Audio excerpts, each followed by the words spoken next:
Hello दोस्तों, are के story से अरुण कुमार जो आपके लिए लाता है कहानियों का पिटारा। जी हाँ, जिसमें आप सुनते हैं कॉमिक्स की नई नई कहानियाँ, कुछ शेर और शायरियाँ और कुछ धार्मिक कथाएं, जिसमें आप सुन रहे हैं शिव महापुराण। इस शिव महापुराण में विदेश्वर संहिता में आपने अध्याय 25 तक सुना।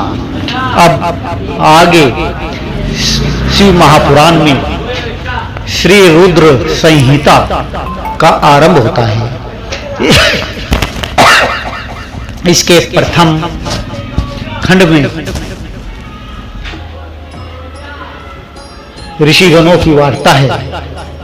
तो आइए सुनते हैं पहला अध्याय, ऋषिगणों की वार्ता।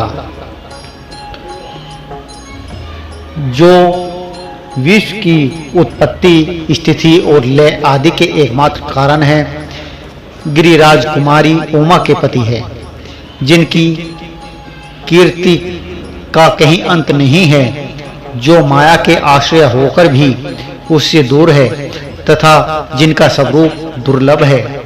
मैं उन भगवान शंकर की वंदना करता हूँ जिनकी माया विश्व की सृष्टि करती है। जैसे लोहा चुंबक से आकर्षित होता है, उनके पास ही लटका रहता है, उसी प्रकार ये सारे जगत जिसके आसपास ही भ्रमण करते रहते हैं। जिन्होंने इन प्रपंचों को रचने की विधि बताई है, जो सभी के भीतर अंतर्मयी रूप से विराजमान है, मैं उन भगवान शिव को नमन करता हूँ। ऋषि बोले, हे सूत जी, अब आप हमसे भगवान शिव व पार्वती के परम उत्तम व दिव्य स्वरूप का वर्णन कीजिए। सृष्टि की रचना से पूर्व, सृष्टि के मध्यकाल में व अंतकाल में माहेश्वर किस प्रकार व किस रूप में स्थित होते हैं। सभी लोगों का कल्याण करने वाले भगवान शिव शंभु कैसे प्रसन्न होते हैं तथा प्रसन्न होने पर अपने भक्तों को कौन कौन से उत्तम फल देते हैं। हमने सुना है कि भगवान शिव महान दयालु है, अपने भक्तों को कष्ट में नहीं देख सकते। ब्रह्मा, विष्णु और महेश तीनों देवता शिव जी के अंग से ही उत्पन्न हुए हैं। हम पर कृपा कर शिव जी के प्रकट्य देवी उमा की उत्पत्ति, शिव उमा विवाह, गृहस्थ धर्म एवं शिव जी के अनंत चरित्रों को सुनाइए। सूत जी बोले, हे ऋषियों, आप लोगों के प्रसन्न पतित पावनी श्री गंगा जी के समान है। ये सुनने वालों, कहने वालों और पूछने वालों, इन तीनों के पवित्र करने वाले हैं। आपकी इस कथा को सुनने की आंतरिक इच्छा है, इसलिए आप धन्यवाद के पात्र हैं। ब्राह्मणों, भगवान शंकर का स्वरूप साधु, राजसी और तामसी तीनों प्रकृति के मनुष्यों को सदा आनंद प्रदान करने वाला है।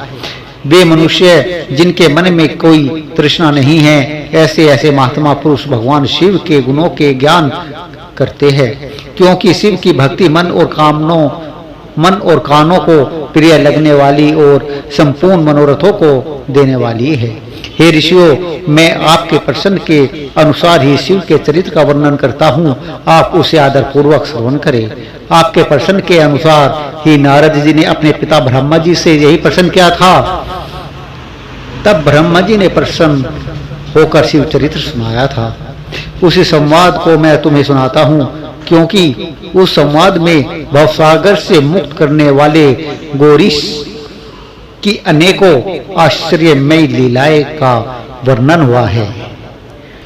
और इसी में अध्याय 2 में नारद जी की काम वासना का वर्णन किया गया है।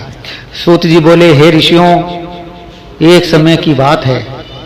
ब्रह्मपुत्र नारद जी हिमालय पर्वत की एक गुफा में बहुत दिनों से तपस्या कर रहे थे।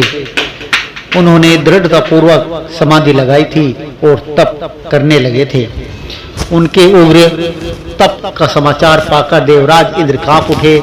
उन्होंने सोचा कि नारद मुनि मेरे स्वर्गलोक के राज्य को छीनना चाहते हैं। यह ख्याल आते ही इंद्र ने उनकी तपस्या में विघ्न डालने की कोशिश की। उन्होंने कामदेव को बुलाया और कहने लगे, हे कामदेव, तुम मेरे परम मित्र एवं हितैषी हो। नारद हिमाचल पर्वत की गुफा में बैठकर तपस्या कर रहा है। कहीं ऐसा न हो कि वह वरदान में ब्रह्मा जी से मेरा स्वर्ग का राज्य ही मांग बैठे। अतः तुम वहां जाकर उसका तप भंग कर दो।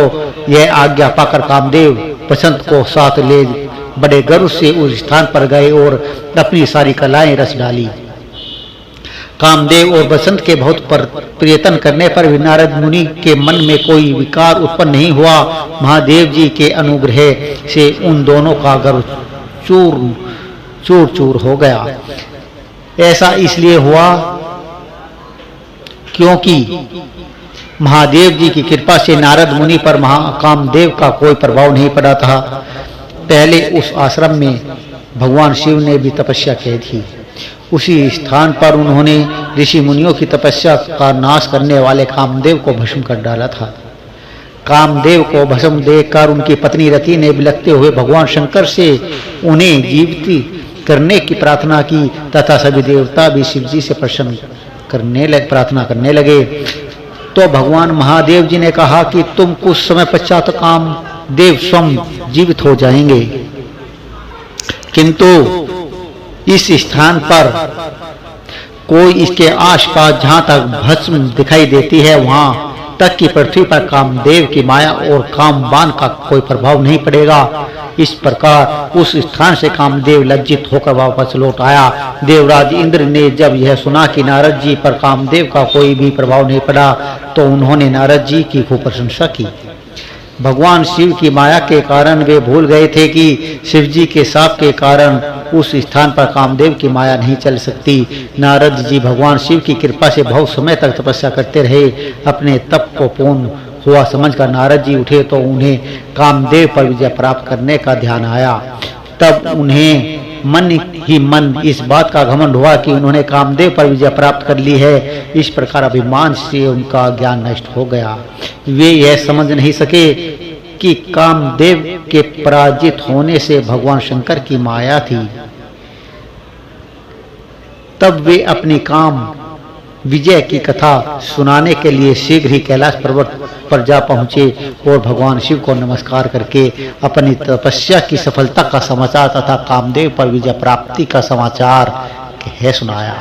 बोले शिव शंभु भोलेनाथ की जय। यह सुनकर महादेव जी ने नारद जी की प्रशंसा की। प्रशंसा करते हुए कहा, हे नारद जी, आप परम धन्य हैं, परंतु मेरी एक बात याद रखना कि यह समाचार किसी अन्य देवता को मत सुनाना, विशेषकर भगवान विष्णु से तो इस बात को कदापि न कहना। यह वृत्तांत सबसे छिपा कर रखने योग्य है।